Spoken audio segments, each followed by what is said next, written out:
जय हिंद दोस्तों। आज हम लोग सेकंड टेस्ट का सॉल्यूशंस डिस्कस करने वाले हैं, क्योंकि जो दो चैप्टर को कंप्राइज कर रहा है। पहला है pair of linear equation in two variable, और दूसरा है क्वाड्रेटिक इक्वेशन। इन्हीं दोनों चैप्टर से हम प्रीवियस टेस्ट का क्वेश्चंस होंगे। तो क्वेश्चन स्टार्ट करते हैं हम लोग। उसके पहले एक इन्फॉर्मेशन दे देना चाहते हैं कि इसके बाद जो टेस्ट होने वाला है वो 2 चैप्टर का होगा, और वो 2 चैप्टर होने वाला है। एक चैप्टर 5 जो कि एपी होगा, और दूसरा होगा चैप्टर 7 कोऑर्डिनेट ज्योमेट्री। ये दोनों चैप्टर का कल टेस्ट होगा। So be ready and prepare yourself for that.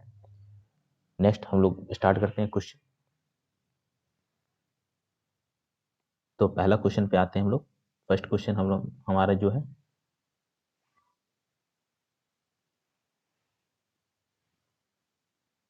First question क्या है कि if X and Y is the solution of the equation. X और वाई सॉल्यूशन है इस इक्वेशन का, x minus Y equal to 2 और x plus Y is equal to 4, then the value of a and b respectively. a और b का value इसने पूछा है, इसमें कुछ करना है नहीं, इन दोनों को चुपचाप सॉल्व कर दो, और सॉल्व करने के बाद जो x और y का वैल्यू आएगा वही a और b का वैल्यू हो जाएगा। तो x और y का वैल्यू सॉल्व करना कंपेरेटिवली बहुत ही आसान है। कोई मेथड यूज कर सकते हैं, तो एलिमिनेशन मेथड यूज कर लेते हैं हम लोग। तो x minus Y equal to 2 और दूसरा x plus Y is equal to 4। तो इसमें ऐड कर देंगे, तो ऐड करेंगे तो y वाला कैंसिल हो जाएगा। यहाँ पे 2x इज इक्वल टू हो जाएगा मेरे पास कितना, 6 हो जाएगा। यहाँ से 2 से 6 3 टाइम्स में कट गया, तो x equal to 3। x equal to 3 देखें तो यही किसके बराबर है, a के बराबर। तो a इज इक्वल टू क्या हो जाएगा, 3, और जो कि 2 में मैच कर रहा है। तो अब y भी फाइंड आउट कर लेते हैं। y फाइंड आउट करेंगे तो x का वैल्यू पुट करते हैं, इसी में पुट कर लेते हैं। तो क्या हो जाएगा, x का वैल्यू मेरे पास 3 है, plus y is equal to 4, तो y इज इक्वल टू 1। इसको उस साइड भेज दिए हैं, इधर भेज दिए, तो कितना हो जाएगा, 1। तो जो करेक्ट ऑप्शन हो रहा है मेरे पास क्या हो रहा है, C is my correct option. Next question पे आते हैं। सेकंड नंबर क्वेश्चन क्या है, one equation of a pair of dependent linear equation. One equation of the pair of dependent linear equation is minus 5x plus 7y equal to 2। The second equation can be. तो second equation क्या होगा, तो dependent linear equation क्या होता है, dependent linear equation in the sense कि मान के चलो L1 एक लाइन है और L2 एक लाइन है, और हम ये बोल रहे हैं कि L1 is dependent on L2। It means हम ये लिख सकते हैं कि L1 is equal to some k times of L2, क्योंकि L1 है सो डिपेंड कर रहा है L2 पे विथ k टाइम्स से। कोई k यहाँ पे क्या होगा, कोई कांस्टेंट नंबर होगा। इट मीन्स यदि इसी लाइन में हम कोई नंबर से मल्टीप्लाई कर देंगे तो वही नंबर मेरे पास यहाँ पर होने वाला है। तो इसको हम लोग डायरेक्ट देखने की कोशिश करते हैं। डायरेक्ट कैसे देखेंगे, तो इसका साइन चेक कर लेते हैं। तो एक्स वाला का जो साइन है वो निगेटिव है, और वाई वाला का जो साइन है वो पॉजिटिव है, मतलब एक्स और वाई अपोजिट साइन है। तो हम लोग इसमें ढूंढने की कोशिश करेंगे एक्स और वाई किसमें अपोजिट साइन का है। तो पहला वाला का एक्स है सो पॉजिटिव है, दूसरा वाला की वाई भी पॉजिटिव है, सेम सेम साइन का है, तो ये नहीं होने वाला है। दूसरा, इसमें निगेटिव है, इसमें भी एक्स भी निगेटिव वाई भी निगेटिव, ये भी सेम सेम साइन का है, तो ये भी नहीं होने वाला है। यहाँ पे देखते हैं तो -10 और +40, -10 और प्लस अपोजिट साइन का है, चांस बनता है कि ये हो जाएगा। और यहाँ पे +10 है और -14 है, यहाँ पे भी चांस बनता है कि हो सकता है। ठीक है, अब अच्छा 2 मैच कर रहा है, तो नेक्स्ट हम क्या चेक करेंगे, सी का साइन चेक कर लेंगे, जो कांस्टेंट टर्म है मेरे पास उसका। तो कांस्टेंट टर्म का जो साइन देखेंगे, तो यदि इसको हम इस साइड ले आते हैं, इधर ले आते हैं, तो ये निगेटिव हो जाएगा, और लेकिन यहाँ पे क्या हो जाएगा, पॉजिटिव है, तो ये नहीं है। अब यदि इसको हम इधर ले आते हैं तो यहाँ पे निगेटिव है, तो अब ज़्यादा चांस बन रहा है कि ये होगा, क्योंकि यहाँ से यदि हम माइनस कॉमन ले लेते हैं, इधर से माइनस कॉमन ले लेंगे, माइनस क्या कॉमन लेंगे, -2। जैसे ही -2 कॉमन लेते हैं, इससे -2 कॉमन लेंगे तो क्या बच जाएगा, -5x plus 7y is equal to -4। और यहाँ से कैंसिल आउट करेंगे तो ये हो जाएगा क्या, वही 2। यहाँ से हो जाएगा -5x plus 7y is equal to 2। मेरे पास जो करेक्ट ऑप्शन है वो क्या है, डी नंबर। नेक्स्ट क्वेश्चन पे आते हैं, क्वेश्चन नंबर 4। क्वेश्चन नंबर 4 मेरे पास क्या बोल रहा है कि the value of a C, value of a C का वैल्यू निकालना है for which the pair of equation C X minus Y equal to 2 और 6x minus 2y is equal to 3 will have infinitely many solution. तो इसको पहले थोड़ा सा previous concept देख लेते हैं। कॉन्सेप्ट क्या है कि यदि दो लाइन है मेरे पास, दो लाइन, कौन कौन सा मेरे पास लाइन होगा, if we have a two lines, two line है मेरे पास, a1 x plus b1 y plus c1 z, sorry c1 is equal to 0, और यहाँ पे a2x plus b2y plus c2 is equal to 0। तो ये दोनों इक्वेशन है, सो एक है तो सॉल्यूशन शो करेगा, एक है सॉल्यूशन नहीं शो करेगा। तो जब सॉल्यूशन शो करेगा तो कौन कौन सा सॉल्यूशन हो सकता है, तो यूनिक सॉल्यूशन हो सकता है, unique solution, infinitely many solution हो सकता है, मेनी सॉल्यूशन हो सकता है, और नो सॉल्यूशन हो सकता है। अच्छा, यूनिक सॉल्यूशन कब होगा, जब a1 by a2 is not equal to b1 by b2। Infinitely many solution कब होगा, a1 by a2 is equal to b1 by b2 is equal to c1 by c2। और नो सॉल्यूशन कब होगा, तो a1 by a2 is equal to b1 by b2 is not equal to c1 by c2। ये हो गया no solution का condition. अब जब यूनिक सॉल्यूशन होगा तो लाइन मेरे पास कैसा होगा, इंटरसेक्टिंग लाइन होगा, इंटरसेक्टिंग लाइन होगा। जब इनफिनिटली मेनी सॉल्यूशन होगा तो कोइंसिडेंट लाइन होगा, कोइंसिडेंट लाइन होगा। और नो सॉल्यूशन होगा तो पैरेलल लाइन होगा, पैरेलल लाइन होगा। ठीक है। अब इनफिनिटली मेनी सॉल्यूशन के केस में इंटरसेक्टिंग लाइन कैसे दिखेगा, तो इस तरह करके दिखेगा। कोइंसिडेंट लाइन कैसे दिखेगा, एक के ऊपर उसी के ऊपर दूसरा लाइन रहेगा, ठीक है, दूसरा लाइन रहेगा। और पैरेलल लाइन कैसा रहेगा, ऐसा दिखेगा। तो ये हो गया इसका बेसिक कॉन्सेप्ट, और इसी कॉन्सेप्ट के ऊपर ये बेस्ड है। तो यहाँ से हम लोग फाइंड आउट करना है क्या, वैल्यू ऑफ अ सी, जिसके लिए इनफिनिटली मेनी सॉल्यूशन होगा। तो इनफिनिटली मेनी सॉल्यूशन के लिए कंडीशन क्या है कि a1 by a2 is equal to b1 by b2 is equal to c1 by c2। और वैल्यू प्लेस करते हैं, a1 इज इक्वल टू क्या हो जाएगा, implies that c by 6 is equal to, c by 6 is equal to minus 1 by minus 2 is equal to 2 by 3, 2/3। अब यहाँ से value यदि हम फाइंड आउट करने की कोशिश करते हैं तो सी का वैल्यू क्या आएगा, यहाँ तो माइनस से माइनस, इन दोनों को सॉल्व कर ले रहे हैं हम लोग, इन दोनों को सॉल्व करेंगे तो 6 से 2 3 टाइम्स में, मतलब यहाँ से सी का वैल्यू, यहाँ से सी का वैल्यू जो आ रहा है वो मेरे पास क्या आ रहा है, 3 आ रहा है। और फिर अब फिर से एक बार सी को सॉल्व करेंगे, इसको और इसके साथ। देखो, यदि हम पहला बॉक्स को सॉल्व किए तो मेरे पास जो वैल्यू आया वो आया 3, जो कि इससे मैच कर रहा है। लेकिन हम यहीं पर स्टॉप नहीं करेंगे, हम लोग एक और लास्ट वाला से भी चेक कर लेंगे कि वाकई में 3 ही आ रहा है ना, 3 के अलावा भी कुछ आ रहा है। तो हम पहला और लास्ट एक बार चेक कर लेते हैं। पहला और लास्ट करने का मतलब क्या है कि इन दोनों को हम लोग एक बार चेक कर लेते हैं, ये 6 और ये, ठीक है, इनको चेक करेंगे तो क्या आएगा वैल्यू, मेरे पास जो है c बाई 6 है इज इक्वल टू 2/3। यहाँ से ये कैंसिल होगा कितने बार में, 2 टाइम्स में, तो c इक्वल टू 4। तो c इक्वल टू यहाँ पे तो 3 आ जा रहा है, यहाँ c इक्वल टू 3 आ रहा है, यहाँ पे c इक्वल टू 4 आ रहा है।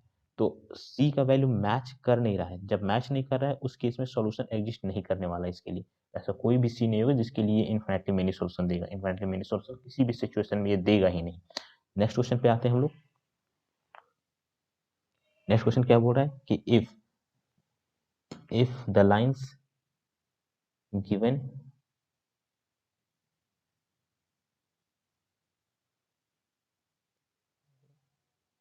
if the lines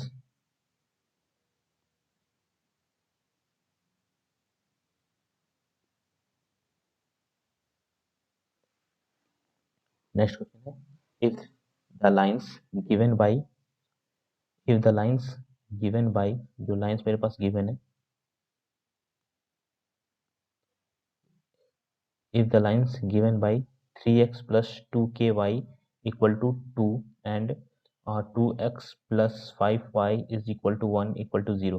तो सबसे पहले मेरे पास जो काम होगा सारा का सारा, इसमें देखो कि जो राइट हैंड साइड है वो 0 है, तो इस इक्वेशन में भी कोशिश करेंगे कि राइट हैंड साइड 0 बना, नहीं तो इस इक्वेशन में इस जो कांस्टेंट टर्म है उसको लेफ्ट हैंड साइड ले जाएंगे। तो दोनों में से कोई एक काम कर सकते हैं, तो हम काम ये करते हैं कि इसी को हम लेफ्ट हैंड साइड ले जाते हैं। तो हम मेरे पास जो इक्वेशन बनेगा वो क्या हो जाएगा, 3x प्लस 2ky और -2 इक्वल टू 0, और दूसरा जो बनेगा वो क्या बनेगा, 2x plus 5y plus 1 equal to 0, जो कि गिवन ही है। तो वैल्यू ऑफ के जिसके लिए ये पैरेलल सॉल्यूशन देगा, पैरेलल सॉल्यूशन के लिए क्या निकालना पड़ेगा, a1 बाई a2 का वैल्यू निकालो, b1 बाई b2 का वैल्यू निकालो और c1 बाई c2 का वैल्यू निकालो। a1 बाई a2 का वैल्यू निकालते हैं तो मेरे पास क्या आएगा वैल्यू, जैसे a1 बाई a2 निकालेंगे तो 3/2, 3/2, 3/2। नेक्स्ट जब इसको निकालते हैं तो 2k बाई 5, 2k/5। तीसरा जब निकालते हैं तो -2/1। और यहाँ से हमको होना क्या चाहिए, this a1 by a2 is equal to b1 by b2 is not equal to c1 by c2। यहाँ से a1 बाई a2 का वैल्यू निकालते हैं तो कितना आएगा, 3/2 is equal to 2k/5 is not equal to c-2/1। अब सॉल्व कर लेते हैं के को लेके, हमको के का वैल्यू चाहिए, तो कोई भी के का वैल्यू इन दोनों को लेके सॉल्व कर लेंगे। सॉल्व करेंगे तो कितना आ जाएगा, 5 3 15, क्रॉस मल्टीप्लाई करो, इसको इधर कर दो, इसको इधर कर दो, के वही रह जाएगा। तो ये 15/4, 15/4 इक्वल टू के। तो के का वैल्यू 15/4, जो कि ऑप्शन नंबर सी मेरे पास मैच कर रहा है। नेक्स्ट क्वेश्चन को देखते हैं, क्वेश्चन नंबर 5। क्वेश्चन नंबर 5 में क्या बोल रहा है कि a pair of equation y equal to 0 and y equal to -7 has, मेरे पास कौन सा सॉल्यूशन होगा। तो ये हो गया मेरे पास y एक्सिस, ये हो गया मेरे पास x एक्सिस, तो ये y और ये x एक्सिस। हमको बोल रहा है कि इस पेयर ऑफ इक्वेशन में देखें तो x एक्सिस का जो इक्वेशन होता है वो y इक्वल टू 0 होता है, और y एक्सिस का इक्वेशन होता है वो x इक्वल टू 0 होता है। ठीक है, तो इसमें जस्ट इक्वेशन के मामले में ये दोनों उल्टा रहते हैं। ठीक है, जब y equal to 0 equation line मिल गया तो हमको y इक्वल टू -7 कौन सा जाएगा, नीचे, इसके नीचे, क्योंकि निगेटिव साइड y का वही होता है। तो ये हो गया, मान के चलो y equal to -7, y equal to -7, इस लाइन पे हर पॉइंट पे y इक्वल टू -7 मिलेगा। तो इन दोनों के बीच में देखेंगे तो ये दोनों लाइन कैसा होगा, एक पैरेलल लाइन होगा, और पैरेलल लाइन सॉल्यूशन नहीं देता है, तो it has no solution. One solution का भी कोई चांस नहीं बनता है, इट हैज नो सॉल्यूशन। तो नो सॉल्यूशन मिल गया हमको। नेक्स्ट क्वेश्चन पे आते हैं हम लोग, क्वेश्चन नंबर 6। 6 में क्या है कि if one pair of a linear equation, one pair of a linear equation is consistent then the lines will be. तो यहाँ बात कर रहा है कंसिस्टेंट का, तो फिर से जो पेयर ऑफ लीनियर इक्वेशन है a1x plus b1y plus c1 equal to 0, और फिर a2x plus b2y plus c2 equal to 0, ये दोनों दो तरीके का हो सकता है। दो तरीके क्या, एक कंसिस्टेंट हो सकता है,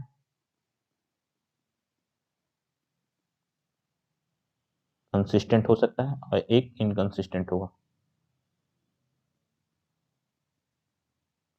एक कंसिस्टेंट होगा, एक इनकंसिस्टेंट होगा। कंसिस्टेंट कब होगा, कंसिस्टेंट में सॉल्यूशन एग्जिस्ट करेगा, सॉल्यूशन एग्जिस्ट, और इनकंसिस्टेंट में solution does not exist, solution does not exist, does not exist. ठीक है, सॉल्यूशन एग्जिस्ट करेगा तो उसमें, उस केस में क्या होगा, सॉल्यूशन एग्जिस्ट दो केसेस में करता है। पहला, या तो यूनिक सॉल्यूशन होगा, यूनिक सॉल्यूशन होगा, नहीं तो इनफाइनाइटली मेनी सॉल्यूशन होगा।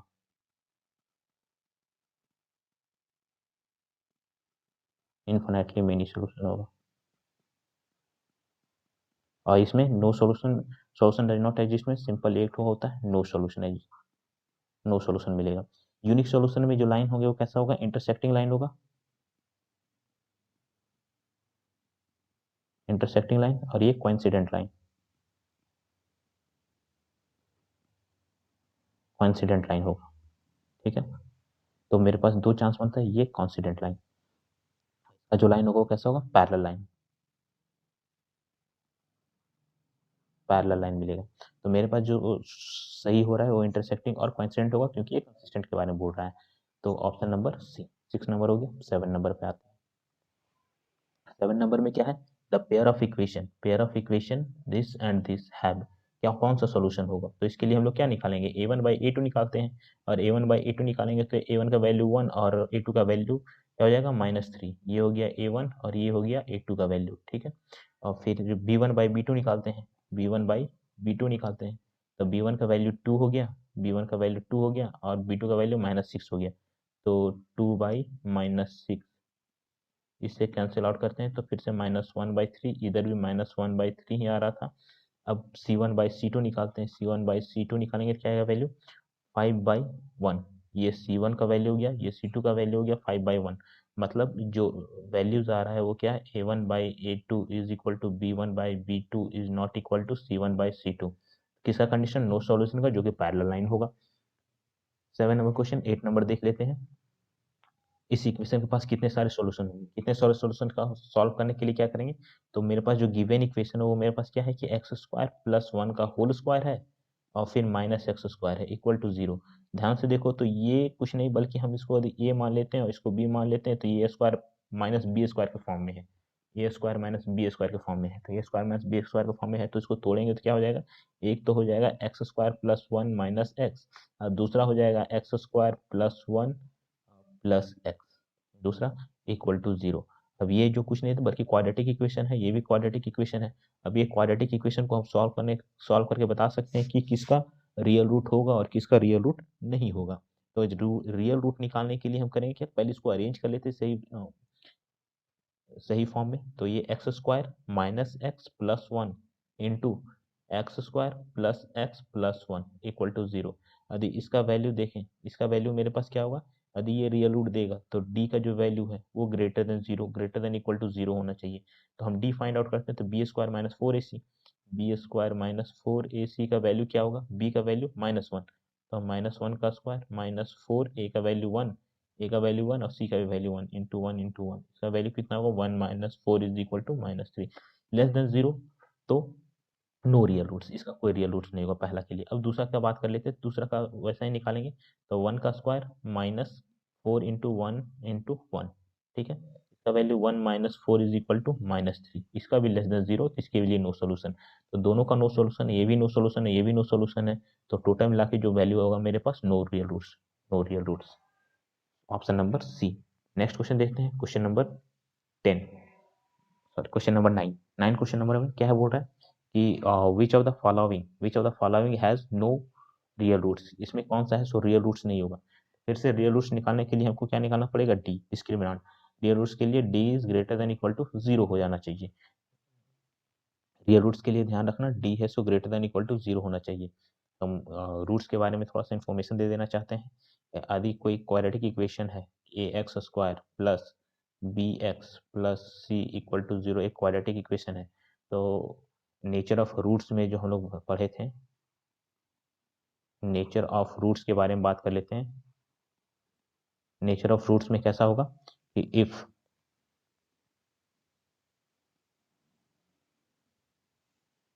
डी पे ये रहेगा, ठीक है, डी ग्रेटर देन 0 हो सकता है, डी इक्वल टू 0 हो सकता है, डी लेस देन 0 हो सकता है। जब डी ग्रेटर देन 0 होगा तो इक्वल एंड डिस्टिंक्ट रूट, हाँ, real and distinct root, real and distinct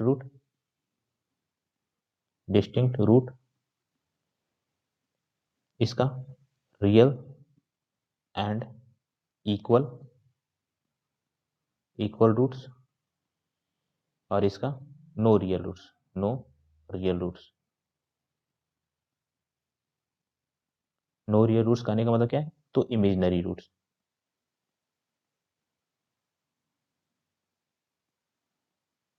imaginary roots, ठीक है। इतना सारा मेरे पास कंसेप्ट आ चुका है। अब यदि सिर्फ रियल के बारे में बात करेगा तो रियल इसमें भी है और इसमें भी है, और रियल तो इन दोनों कंडीशन को हम मिला के चलेंगे, ठीक है, तो D greater than equal to 0 हो जाएगा। तो हम सभी के लिए हमको डी का वैल्यू निकालना पड़ेगा, जिसका भी value D greater than equal to 0 होगा वो इसी का वैल्यू है so real roots, no real roots, sorry no real roots के बारे में बात कर रहा है, तो डी है सो लेस देन 0 हो जाना चाहिए, लेस देन 0 हो जाएगा। तो लेस देन 0 के लिए हम काम करते हैं, तो क्या होगा, पहला वाला का वैल्यू देखो, तो फर्स्ट वैल्यू है सो 4 का स्क्वायर -4 का स्क्वायर -4 × 3√2, इसका जो वैल्यू है 16 हो जाएगा। 16 - 12 और ये √3 रूट टू का वैल्यू है सो जो होगा मेरे पास 1.41 और इसको सॉल्व करते हैं तो ये क्या आ जाएगा 16 माइनस ये हो जाएगा 12 का 2 48 48 और 9 और 12 12 और 4 16.92 तो वैल्यू हो जाएगा -0.92। नेगेटिव वैल्यू आ रहा है तो पहला वाला ही ऑप्शन है जिसका नो रियल रूट्स होगा। नेक्स्ट क्वेश्चन देखते हैं, क्वेश्चन नंबर 10। क्वेश्चन नंबर 10 में क्या बोल रहा है कि which of the following equation has two distinct real roots. Two distinct real root होने के लिए क्या होना चाहिए, मेरे पास डी है so greater than, equal to भी नहीं इस केस में होगा, greater than zero, D greater than zero. जब डी ग्रेटर देन जीरो के बारे में बात करते हैं तो डी का वैल्यू हम निकाल लेते हैं एक एक करके। जैसे ही डी का वैल्यू निकालेंगे यहाँ पे प्लस है और ये माइनस है, तो वैल्यू फाइंड आउट करते हैं तो डी का वैल्यू बी स्क्वायर मतलब 3√2 का स्क्वायर माइनस 4 इंटू ए का वैल्यू 2 और सी का वैल्यू 9/4, तो 4 से 4 कैंसिल यहाँ पे और 3 3 9 9 2 18 18 माइनस 18 हो गया 0। ये रियल रूट्स आ रहा है, जीरो का जैसे वैल्यू आ गया तो equal and real roots, real and equal roots हो जाएगा। नेक्स्ट वाले पे चलते हैं, नेक्स्ट वाले में क्या है यहाँ पे माइनस है और वैल्यू निकालते हैं तो 1 का स्क्वायर 1 हो जाएगा -4 इंटू 5 और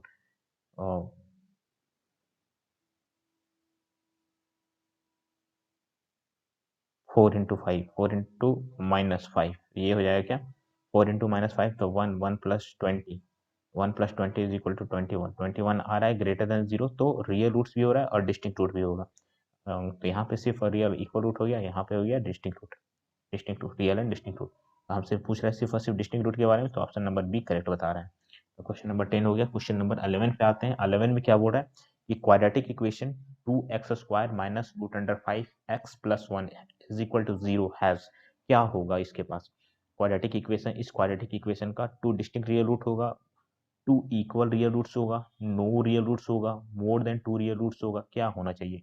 तो इसमें भी हम लोग क्या करेंगे डी फाइंड आउट कर लेंगे सिंपली, सारा कुछ सारा का सारा क्वेश्चन लगभग डी के ऊपर ही बेस्ड हो रहा है।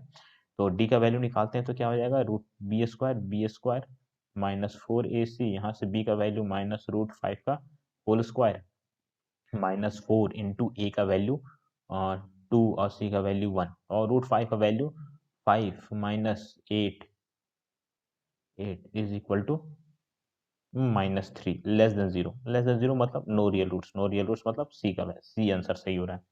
नेक्स्ट क्वेश्चन 12 देखते हैं। 12 में क्या है, which constant must be added and subtracted to solve the quadratic equation by the method of completing square method. By method of completing square method से इसको सॉल्व करना है और उसमें से क्या कांस्टेंट ऐड किया जाए जिससे वजह से ये हो जाएगा। तो पहले ही बता दे रहे कि method of completing square board exam में है नहीं, एक बस क्वेश्चन आ गया है तो उसको देख लो बस। तो वो मेथड ऑफ कंप्लीटिंग स्क्वायर करने के लिए क्या करना पड़ता है कि जो एक्स स्क्वायर कोफिशिएंट उसको परफेक्ट स्क्वायर बना लेते हैं। तो परफेक्ट स्क्वायर बनाएंगे तो ये क्या हो जाएगा 3x का होल स्क्वायर, 3x का होल स्क्वायर, 3x का होल स्क्वायर जैसे ही मिला हमको। तो नेक्स्ट पे आते हैं क्या 2 टाइम्स ऑफ ए बी होना चाहिए, a प्लस बी का होल स्क्वायर देखें तो क्या होता है A square plus 2ab plus B square. तो मेरे पास ए स्क्वायर ए का वैल्यू मिल गया, अब बी का वैल्यू निकालने के लिए 2 हम पहले से अब इम्प्लीमेंट कर दिए, ए का वैल्यू हमको पता है 3 इंटू एक्स। अब हम ऐसा बी की जगह पे क्या लिखते हैं जो कि मेरे पास ये पूरा का पूरा ऑपरेंड हो जाए। अब ऐसा हम लिखेंगे क्या तो सिंपली लिख देते हैं हम लोग 3x तो पहले से ऑक्यूपाई कर लिया 1/4 है तो यहाँ 2 एक्स्ट्रा मल्टीप्लाई कर दिए तो 1/8। अब इसी 1/8 का स्क्वायर को ऐड करेंगे और 1/8 स्क्वायर को डिवाइड करेंगे तो 8 का स्क्वायर माइनस 1/8 का स्क्वायर अब -√2। यहाँ से जो हम ऐड किए वो क्या ऐड किए 1/8 स्क्वायर, 1/8 स्क्वायर का मतलब 1/64, तो ये आंसर डी हो रहा है। नेक्स्ट क्वेश्चन पे आते हैं, क्वेश्चन नंबर 13। 13 में क्या बोल रहा है कि value of k for which the quadratic equation has equal roots, इस क्वाड्रेटिक इक्वेशन के पास इक्वल रूट्स होगा, कौन सा वैल्यू ऑफ k होना चाहिए, कौन सा वैल्यू ऑफ k होना चाहिए जिसकी वजह से ये जो इक्वल रूट्स होगा। तो इक्वल रूट्स के लिए बात कर लेते हैं क्या होगा इक्वल रूट्स के लिए, तो d इक्वल टू 0 हो जाना चाहिए, d equal to 0 it means b² -4ac का वैल्यू 0 होना चाहिए, b का वैल्यू क्या हो जा रहा है -k का होल स्क्वायर हो जाएगा -4 इंटू ए का वैल्यू 2 इंटू सी का वैल्यू k इक्वल टू 0। यहाँ से हो जा रहा है क्या k² -8k इक्वल टू 0, या k कॉमन ले लेते हैं यहाँ से तो k -8 इक्वल टू 0। यहाँ से मेरे पास k का दो वैल्यू आ रहा है k इक्वल टू 0 और 8, तो आंसर ये डी नंबर करेक्ट। 13 का हो गया 13 नंबर। क्वेश्चन नंबर 14 पे आते हैं। 14 क्या बोल रहा है, which of the following equation has 2 as a root. 2 as a root के हमको फाइंड आउट करने के लिए, जब भी रूट के दिया हुआ हो तो उसको हमको फाइंड आउट करने के लिए सिंपल तरीका क्या है कि इस रूट को इक्वेशन में पुट करके देखेंगे, इस वैल्यू को इक्वेशन में पुट करके देखेंगे। यदि वो वैल्यू 0 दे देता है मतलब वही उसका रूट हो गया। तो पहला वाला हम पुट करते हैं 2 का स्क्वायर, पहला वाला पुट करेंगे क्या हो जाएगा 2 का स्क्वायर माइनस 4 इंटू 2 और फिर प्लस 5। सॉल्व करते तो क्या हो जाएगा 4 माइनस 8 प्लस 5, ये 5 9 minus 8 equal to 1 not equal to 0। इसी वजह से हम कहेंगे क्या कि ये तो रूट नहीं रहा, 2 इस इक्वेशन का रूट नहीं है। सेकंड वाले की चेक करते हैं, बी नंबर। यहाँ से 2 का square plus 3 into 2 minus 12 equal to 0। यहाँ से क्या हो जाएगा 4 प्लस 6 माइनस 12 इक्वल टू 0। यहाँ से माइनस 12, ये भी लेस देन 0 हो रहा है, not equal to 0। Not equal to 0 जैसे ही आया तो हम बोल देंगे कि 2s इसका इक्वेशन नहीं है, रूट नहीं है। नेक्स्ट थर्ड नंबर पे चेक करते हैं, 2 इंटू 2 का square minus 7 into 2 plus 6 equal to 0। Solve करते हैं तो 2 का स्क्वायर 4 4 टू जा 8 माइनस 3 टू जा 14 14 प्लस 6 14 प्लस 6, इसका वैल्यू देखें तो ये 0 आ जा रहा है। तो 2 है सो किसका रूट होगा, ऑप्शन नंबर सी। 15 पे आते हैं। 15 नंबर में क्या हो रहा है, which of the following is not the quadratic equation. Quadratic equation के बारे में बात करें तो उसमें एक्स स्क्वायर का टर्म नहीं होना चाहिए। एक्स स्क्वायर का टर्म नहीं मिलेगा तो हम क्वाड्रेटिक वो बोल देंगे कि वो क्वाड्रेटिक इक्वेशन नहीं है।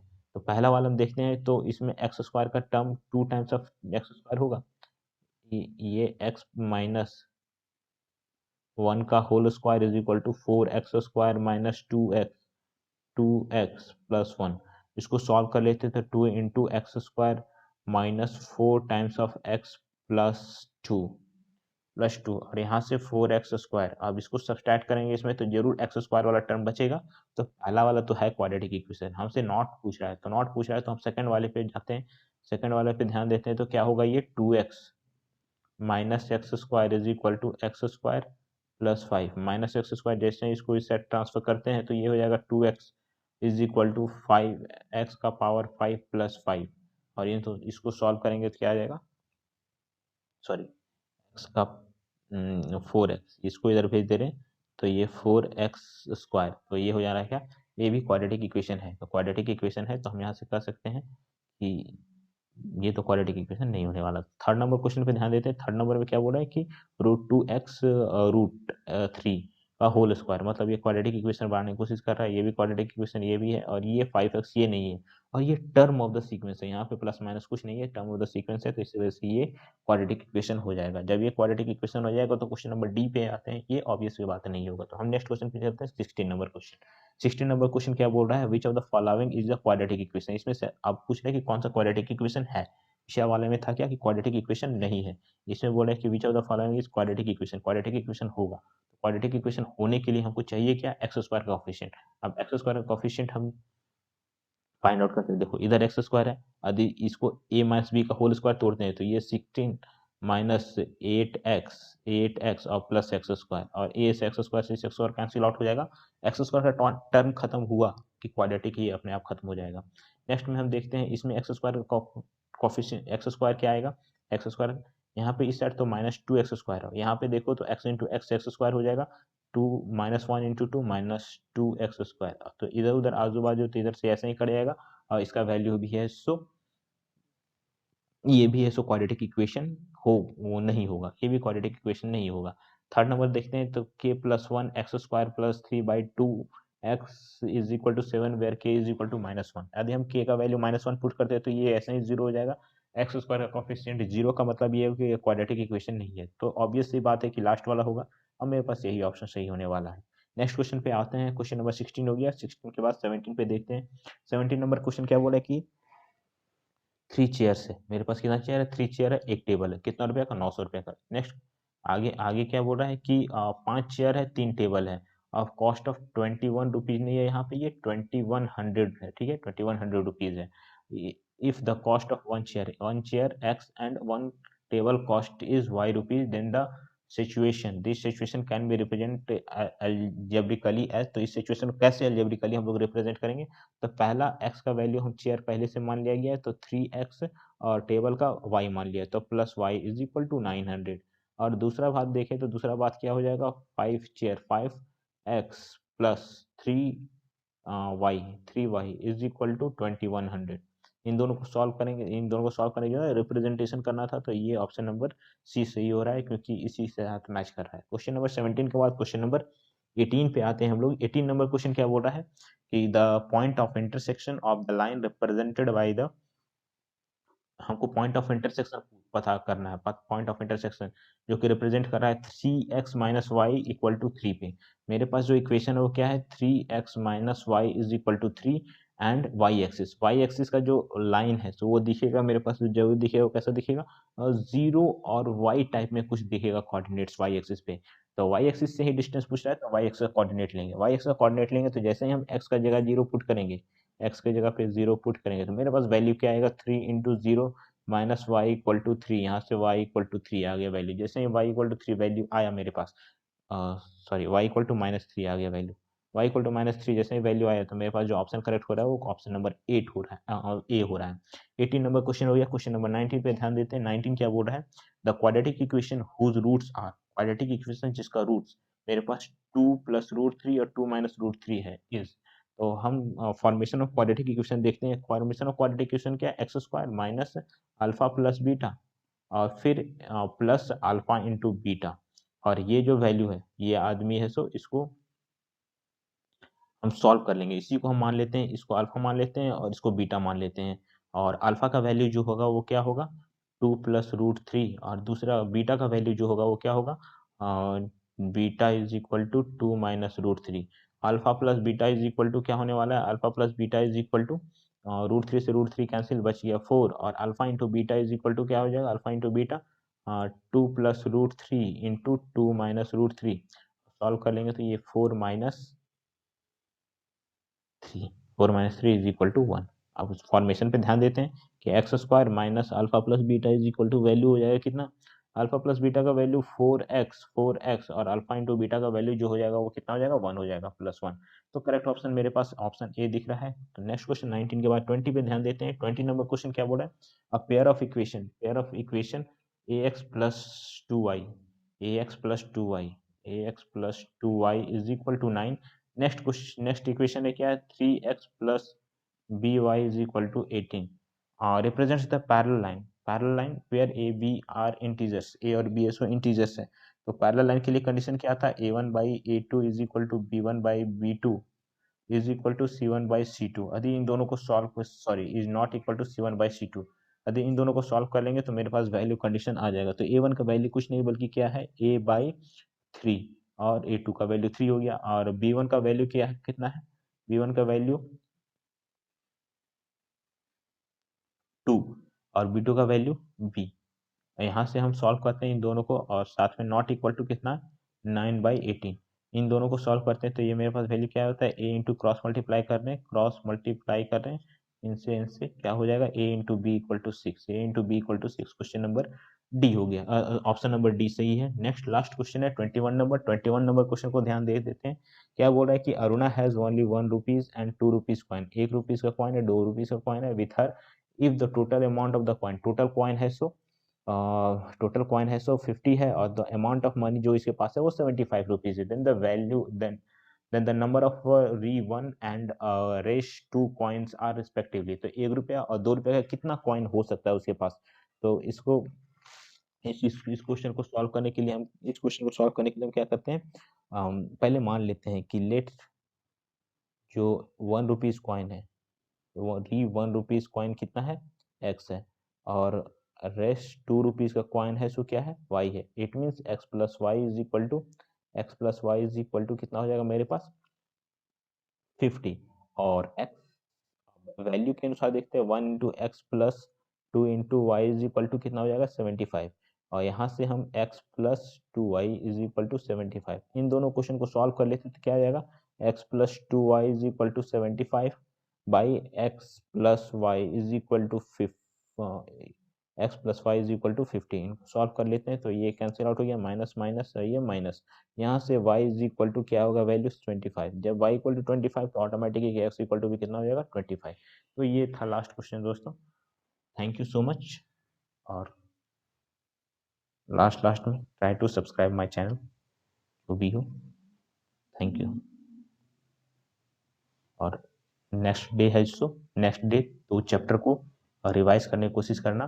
चैप्टर नंबर 5, चैप्टर 5 और चैप्टर नंबर 7। नेक्स्ट टेस्ट इन्हीं 2 चैप्टर का होगा, ऑब्जेक्टिव टेस्ट होगा, लगभग 20 क्वेश्चंस के होंगे फिर से, ठीक है।